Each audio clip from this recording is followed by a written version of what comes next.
Maos Carka nganti judul Ing Suwalike Kadurjanan dening Devi Vania. Nalika umurku wektu cilik, aku duwe angen-angen kepengin dadi dokter lan polisi. Nanging seiring wektu nalika aku erah angele mlebu ning profesi kasebut, wis pupus harapanku ngejar cita-citaku. Aku bingung masa depanku besok bakal dadi apa. Sajane enek keraguan mending ngejar cita-citaku sing awal apa ganti liyane. Aku bingung pengen dadi apa.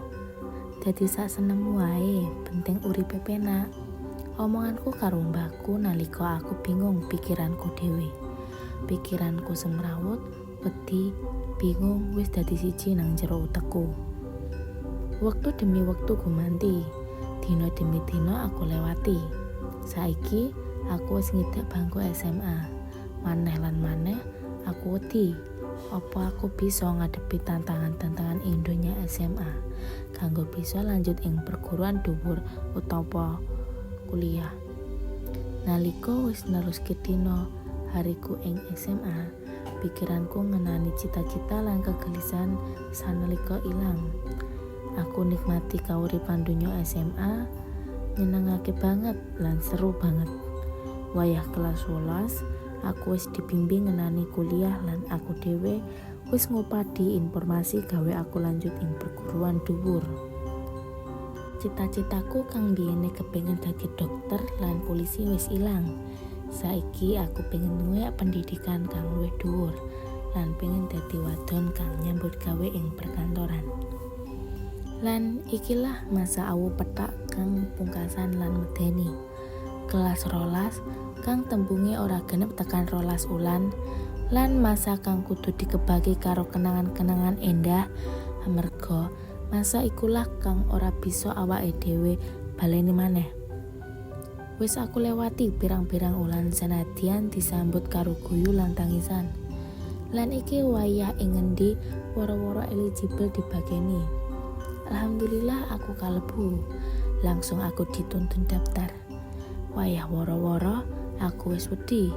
Lan bener Tuhan ngomong liya karo isining atiku. Jebul aku ora lolos SNBP. Aku wis nangis tekan duniaku kroso arep mandeg. Aku wis ngerasa ora bisa nyenengake wong tuaku. Kegagalanku waktu ora lolos SNBP gawe wong tua lan kanca padha mendukungku kanggo lewat jalur telusane.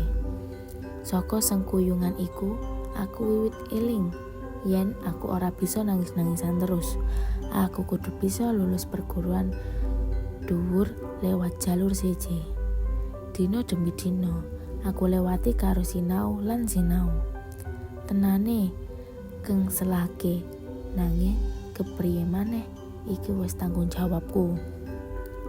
Wayah tes teko, aku wis yakin bisa ngadepi kangelan ing ngarep kono. Amarga wong tuaku kang tansah mendukungku ing wuri. Aku wis nglewati tes iku lan tinggal nunggu woro-woro.